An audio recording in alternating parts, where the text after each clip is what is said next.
In this video we're going to perform an annual filter change for a well system of whole house water filtration. This is a 3-stage filter. It's made by iSpring. Unfortunately they were too cheap to put a pressure relief or bleed system in it, so we're going to have to relieve the pressure in the system as well as isolate it before we can take off any of these canisters. So this is a 3-stage. It's got sediment filter, then a carbon block, and then it has one for iron and manganese from the well water. Iron tends to get an iron bacteria that eats it, and so it's good to flush out the system, including the tank for sediment in the pressurization tank every year.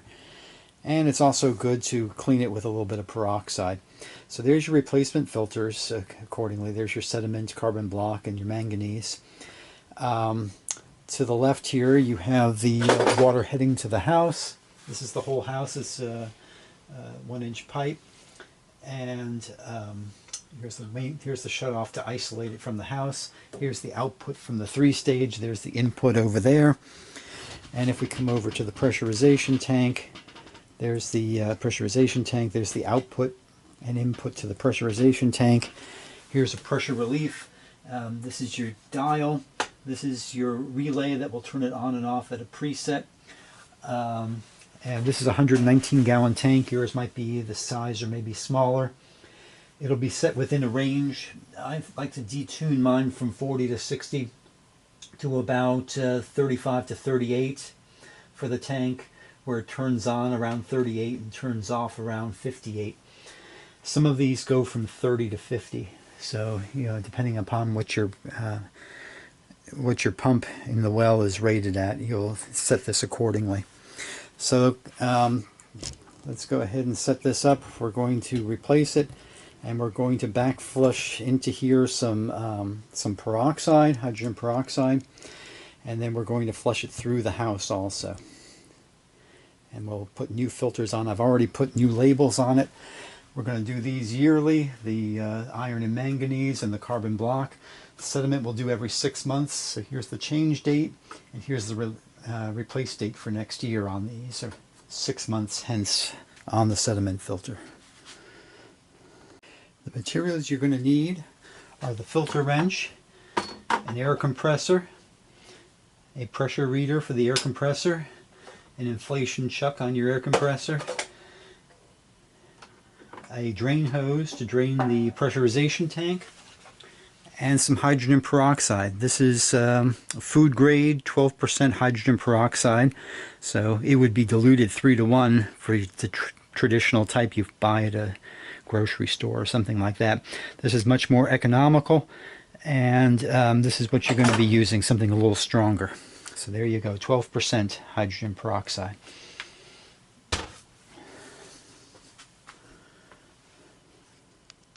Okay, the whole thing's under pressure right now, around 50 psi, but we're going to keep it under pressure. We're just going to isolate the house by turning off the water to the whole house after the filters. Then, likewise, we are going to shut off the supply of water from the pump by turning off the circuit breaker for the well pump.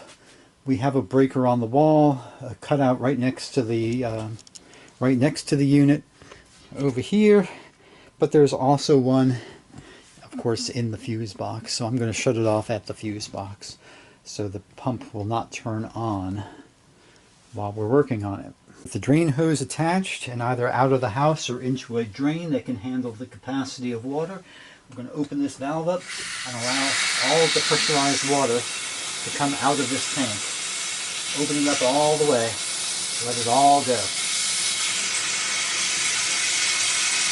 We're currently at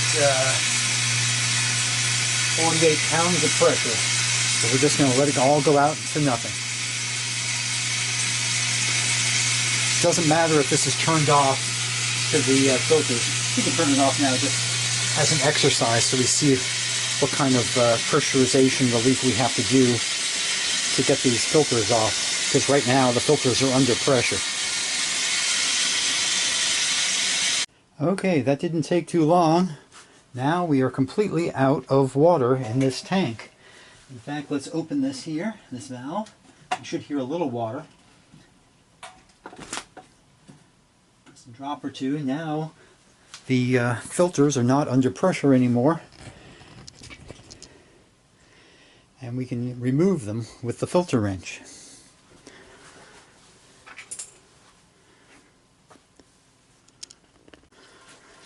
Okay, to loosen these, you're going to turn it in this direction, because don't forget the threads here are upside down. Remove the wrench. Have a catch basin down there to catch the water. Undo these.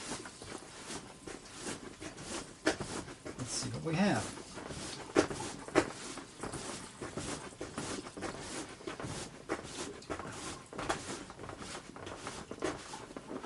There we go.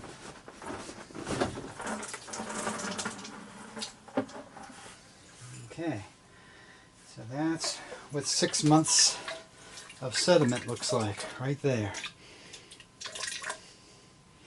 Now let's go and undo the others.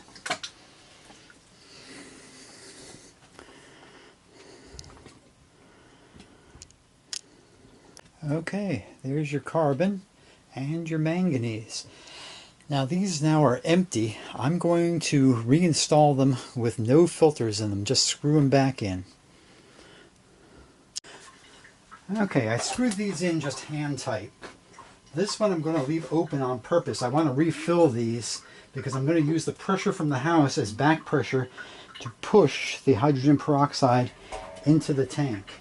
So now what we're going to do is reclose the water spigot over here.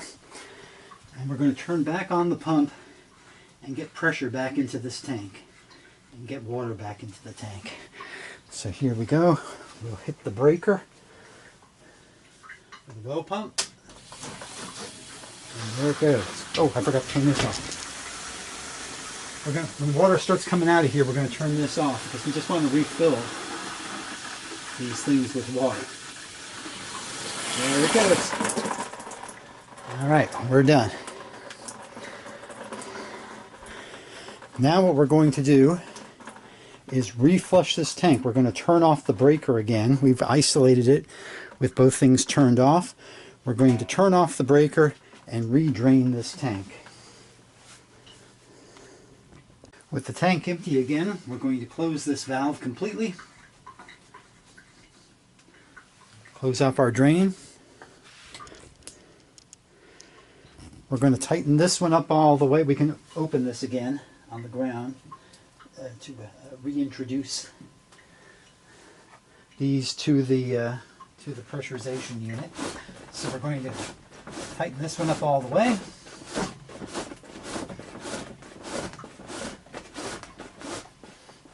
Like so. We're going to untighten this one all the way. We're going to pour half the water out and we're going to put in hydrogen peroxide. Okay, I poured out a quarter of the water, and in its stead I put in 12% hydrogen peroxide. So we should have about a 3%, maybe 4% solution of hydrogen peroxide in this filter.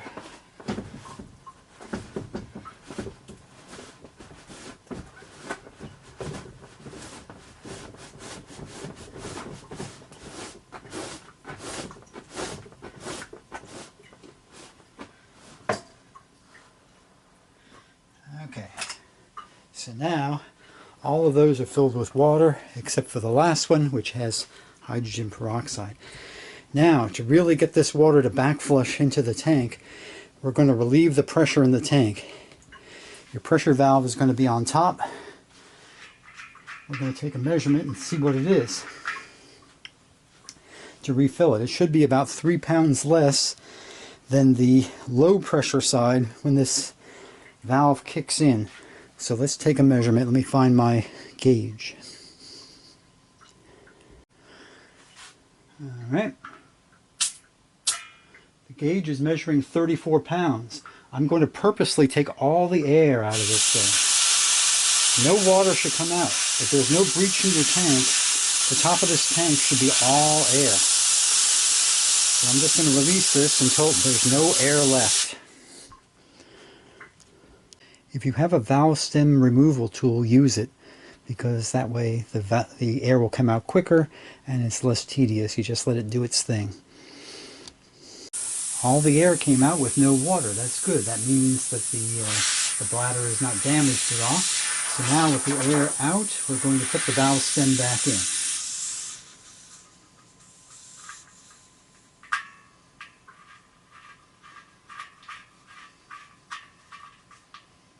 Okay. This tank should easily receive water even under not much pressure now. So we're going to turn on the faucet between the house and the filters to allow pressure from the house water to backwash and push the filter water to put the hydrogen peroxide into the tank.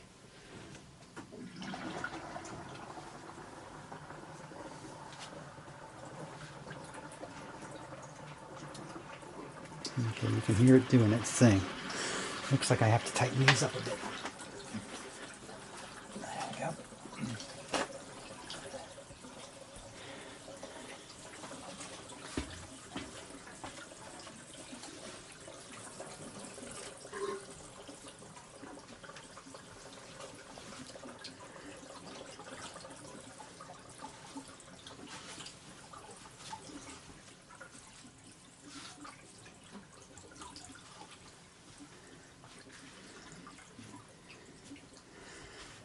Okay, we're going to let that hydrogen peroxide sit in the tank for a while, but we are going to put a little pressure back into here after we close this off. So we're going to isolate the tank by turning off the valve between the filters and the tank. We're going to put the chuck into our air compressor.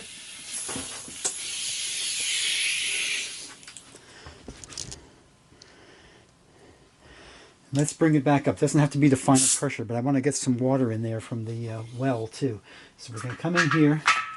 Right now there's no pressure.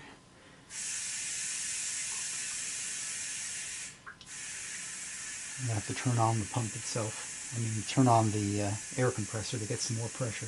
But we're going to build it up to about 30 pounds because it's normally up to 35. We're just going to have it a little detuned. I just want to get some water into it from the well so the hydrogen peroxide can mix and sit for half an hour. Okay, with the pressure back up to 30 pounds or so, we're going to turn on the pump for about 20 seconds just to get some water back in this tank so it can sit for about 30 minutes. Okay, now that that peroxide water has been in the tank for a while, we'll connect the water, open the valve to the whole house, and we'll let a little water come out of here. Might be a little discolored from dislodging some sediment. We don't have any filters in here yet. Just let that run, then shut it off. That way you have water from the peroxide sitting in the house also. And then we'll do a final flush at the end. Drain your tank a final time out to your drain. Make sure then that this is topped off to the correct amount. Use a gauge. Use as large a tank as you can. This holds quite a bit of air. If you have a big shop compressor, use it. Then, use your gauge for the final reading. There's 35 pounds.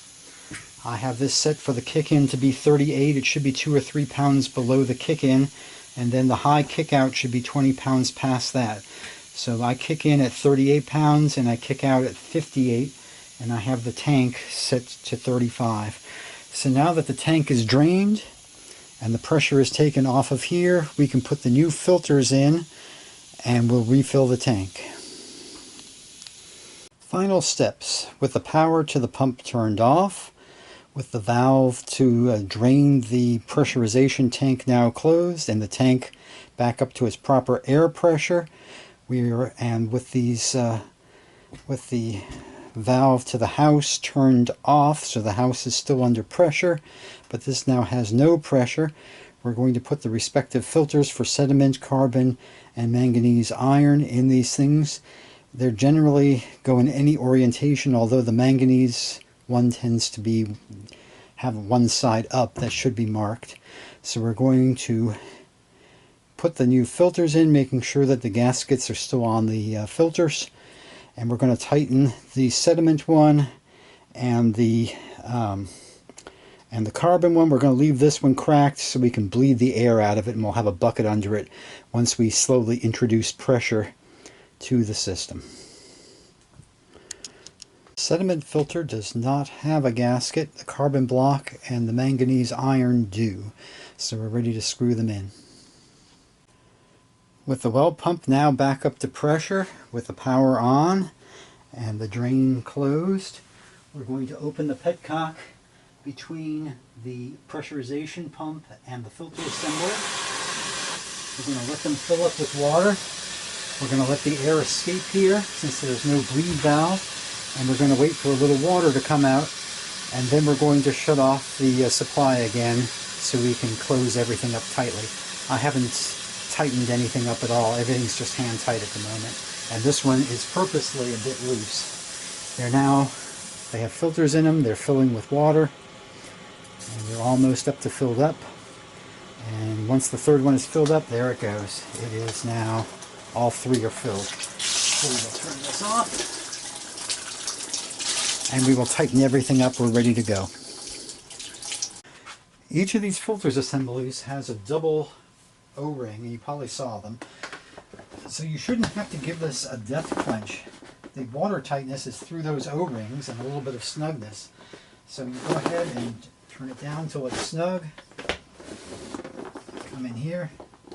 It's kind of a tight fit here. But here we go. Give it a pull. And once you feel it's bottomed out and there's no more resistance, don't keep trying. They should be sealed like that. Now we just turn on the water supply for the pump. We'll turn on the one to the house. We'll turn on the faucet to get out any residual water and the air in the system. And there we are. We have a filter change, and we've also gotten rid of all the sediment that was in this tank, and we also sanitized it just in case there's any iron-eating bacteria from the well water. And now with all three filters in place, we're good for another 6 months. We'll just do the sediment only, and we'll do this annual entire clean out in 2027 in March. The final step is to do a flush of all the taps to get any residual hydrogen peroxide out of your plumbing. Starting here with the washroom sink, and then work through the house, and with 3 fresh filters and all the sediment and any bacteria out of your pressurization tank, you should be in pretty good shape. Hope this helped you.